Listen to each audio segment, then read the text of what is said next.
Hi friends, ಎಲ್ರಿಗೂ ನಮಸ್ಕಾರ. Welcome to V studio. Bigg Boss ಮನೆಯಿಂದ ಹೊರಗಡೆ ಬಂದಿದ ತಕ್ಷಣ ತ್ರಿವಿಕ್ರಮ್ ಹಾಗೆ ಭವ್ಯ ಗೌಡ ಅವ್ರಿಗೆ ಎಲ್ರು ಕೇಳ್ತಿರೋದು ಒಂದೇ ಪ್ರಶ್ನೆ. ಭವ್ಯ ಅವ್ರಿಗೆ ತ್ರಿವಿಕ್ರಮ್ ಅವರು ಪ್ರಪೋಸ್ ಮಾಡಿದ್ರೆ ಭವ್ಯ ಅವರ ಉತ್ತರ ಏನಾಗಿತ್ತು?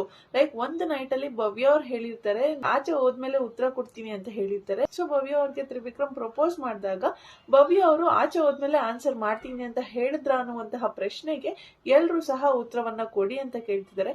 ಸೊ ಈ ಒಂದು ಪ್ರಶ್ನೆಗೆ ಸ್ವತಃ ತ್ರಿವಿಕ್ರಮ್ ಹಾಗೆ ಭವ್ಯ ಗೌಡ ಅವರು ಉತ್ತರವನ್ನ ಕೊಟ್ಟಿದ್ದಾರೆ.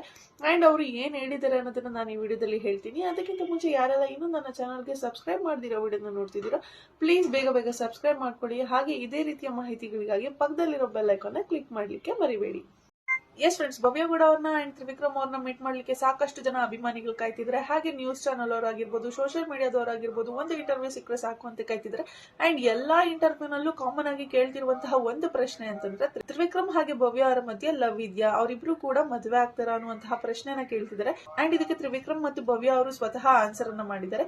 ಲೈಕ್ ಅವರಿಬ್ಬರ ಮಧ್ಯೆ ಈ ರೀತಿ ಏನು ಇಲ್ಲ, ಅಂಡ್ ಅಲ್ಲಿದ್ದಂತಹ ಒಂದು ಎಮೋಷನಲ್ ಬಾಂಡಿಂಗ್ ಅಷ್ಟೇ ನಮ್ಮಿಬ್ಬರ ಮಧ್ಯೆ. ಅದು ಬಿಟ್ರೆ ಅದಕ್ಕೂ ಮೀರಿ ಲವ್ ಆಗಿರ್ಬೋದು ಅಥವಾ ಮದುವೆ ಆಗಿರ್ಬೋದು, ಈ ತರದ ಕನೆಕ್ಷನ್ಸ್ ನಮ್ಮಿಬ್ಬರ ಮಧ್ಯೆ ಯಾವತ್ತೂ ನಡೆದಿಲ್ಲ. ಅಂಡ್ ಅದ್ರ ಬಗ್ಗೆ ಕೂಡ ನಾವ್ ಯಾವತ್ತೂ ಮಾತಾಡಿಲ್ಲ ಅಂತ ಹೇಳಿದ್ದಾರೆ. ಆಗ ತ್ರಿವಿಕ್ರಮ್ ಅವ್ರಿಗೆ ಒಂದು ಕ್ವಶನ್ ಅನ್ನ ಮಾಡ್ತಾರೆ. ಹಾಗಿದ್ರೆ ಬೆಳಗಿನ ಜಾವ ಸುಮಾರು 4 ಗಂಟೆಗೆ ನೀವು ಒಂದು ಕ್ವಶನ್ ಅನ್ನ ಕೇಳ್ತಿರ್ತೀರ ಭವ್ಯ ಅವ್ರಿಗೆ, ಲೈಕ್ ನೀನ್ ಒಪ್ಕೋತಿದ್ದ ಅಂತ. ಆಗ ಭವ್ಯ ಅವ್ರು ಹೇಳ್ತಾರೆ, ನೀನ್ ಆಚೆ ಬಂದು ಕೇಳು ಈ ಒಂದು ಕ್ವಶನ್, ನಾನು ಅದಕ್ಕೆ ಆನ್ಸರ್ ಮಾಡ್ತೀನಿ. ಈ ಒಂದು ಪ್ಲಾಟ್ಫಾರ್ಮ್ ಈ ಒಂದು ಕ್ವಶನ್ಗೆ ಆನ್ಸರ್ ಮಾಡ್ಲಿಕ್ಕೆ ಸರಿ ಇಲ್ಲ, ಸೊ ಈ ಟೈಮ್ ಬೇಡ, ನೀನ್ ಹೊರಗಡೆ ಬಂದ್ಮೇಲೆ ಈ ಒಂದು ಕ್ವಶನ್ಗೆ ನಾನು ಆನ್ಸರ್ ಮಾಡ್ತೀನಿ ಅಂತ ಹೇಳಿರ್ತಾರೆ. ಈ ಒಂದು ಕಾನ್ವರ್ಸೇಷನ್ ಬಗ್ಗೆ ಕೇಳಿದಾಗ್ಲೂ ಸಹ ತ್ರಿವಿಕ್ರಮ್ ಅವರು ಹೇಳೋದಿಷ್ಟೇ, ಲೈಕ್ ನಮ್ಮಿಬ್ಬರ ಮಧ್ಯೆ ಒಂದು ಎಮೋಷನಲ್ ಬಾಂಡಿಂಗ್ ಅನ್ನೋದಿತ್ತು, ಇಬ್ರು ಸಹ ಒಳ್ಳೆ ರೀತಿಯಲ್ಲಿ ಕನೆಕ್ಟ್ ಆಗಿದ್ವಿ.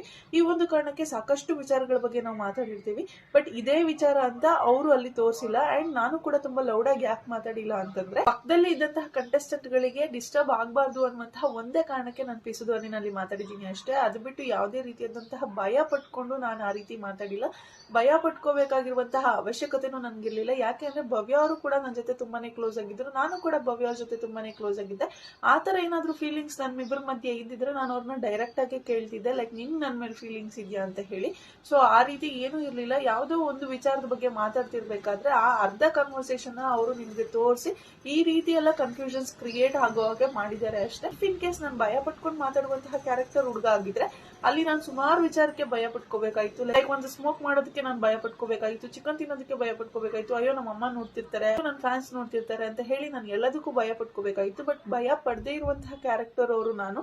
ಸೊ ಯಾವುದೇ ವಿಚಾರಕ್ಕೂ ನಾನು ಭಯ ಪಟ್ಕೊಂಡು ಯಾವ ವಿಚಾರನೂ ಸಹ ನಾನು ಮುಚ್ಚಿಟ್ಕೊಂಡಿಲ್ಲ.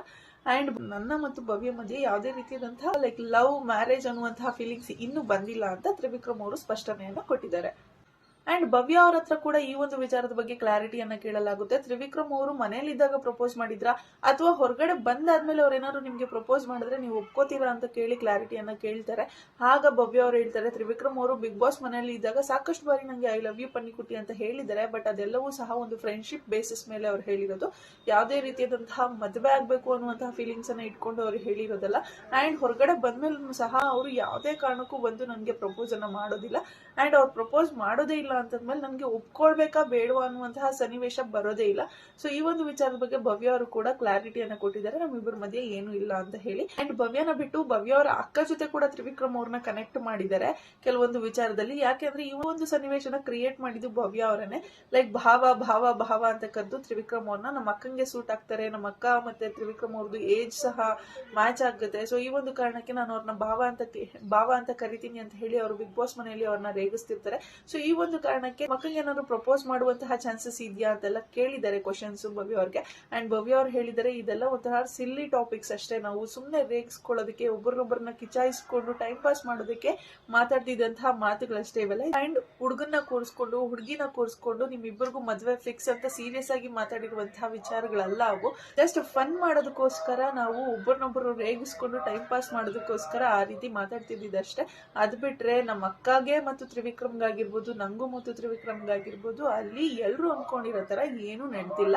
ಜಸ್ಟ್ ಅವೆಲ್ಲ ಫನ್ ಟಾಕ್ಸ್ ಆಗಿತ್ತು, ಹಾಗೆ ಒಂದು ಎಮೋಷನಲಿ ಕನೆಕ್ಟ್ ಆಗಿರುವಂತಹ ಮಾತುಕತೆಗಳಾಗಿತ್ತು ಅಷ್ಟೇ. ಅದು ಬಿಟ್ರೆ ಬೇರೆ ಏನು ಇಲ್ಲ ಅಂತ ಹೇಳಿ ಭವ್ಯ ಗೌಡ ಅವರು ಕ್ಲಾರಿಟಿಯನ್ನ ಕೊಟ್ಟಿದ್ದಾರೆ. ಸೊ ನೋಡಿದ್ರಲ್ಲ ಫ್ರೆಂಡ್ಸ್, ಈ ಒಂದು ವಿಡಿಯೋದಲ್ಲಿ ಭವ್ಯ ಹಾಗೆ ತ್ರಿವಿಕ್ರಮ್ ಅವರ ಬಗ್ಗೆ ಕ್ಲಾರಿಟಿಯನ್ನ ಕೊಟ್ಟಿದ್ರೆ. ಹಾಗೆ ಮತ್ತೊಂದು ವಿಡಿಯೋದಲ್ಲಿ ತ್ರಿಮೋಕ್ಷಿ ಫ್ಯಾನ್ಸ್ ಗಳಿಗೆ ಮೋಕ್ಷಿ ಅನ್ನುವಂತಹ ಹ್ಯಾಶ್ ಟ್ಯಾಗ್ ಗಳ ಬಗ್ಗೆ ತ್ರಿವಿಕ್ರಮ್ ಏನೇನು ಹೇಳಿದ್ದಾರೆ ಅನ್ನೋದ್ರ ಬಗ್ಗೆ ನಾನು ನಿಮಗೆ ಮಾಹಿತಿಯನ್ನ ಕೊಡ್ತೀನಿ. ಅಲ್ಲಿವರೆಗೂ ವೇಟ್ ಮಾಡ್ತಾ ಇರಿ. ಹಾಗೆ ವಿಡಿಯೋ ಇಷ್ಟ ಆಗಿದ್ರೆ ಲೈಕ್ ಮಾಡಿ, ಶೇರ್ ಮಾಡಿ, ಕಮೆಂಟ್ ಮಾಡಿ, ನನ್ನ ಚಾನಲ್ಗೆ ಸಬ್ಸ್ಕ್ರೈಬ್ ಮಾಡ್ಕೊಳ್ಳಿ. ಮಾಡ್ಕೊಳ್ಳಿ ಅಂತ ಹೇಳ್ತೀವಿ ಇವತ್ತಿನ ವಿಡಿಯೋನ ಎಂಡ್ ಮಾಡ್ತಿದ್ದೀನಿ. Thank you so much. Love you all. Take care. Bye by.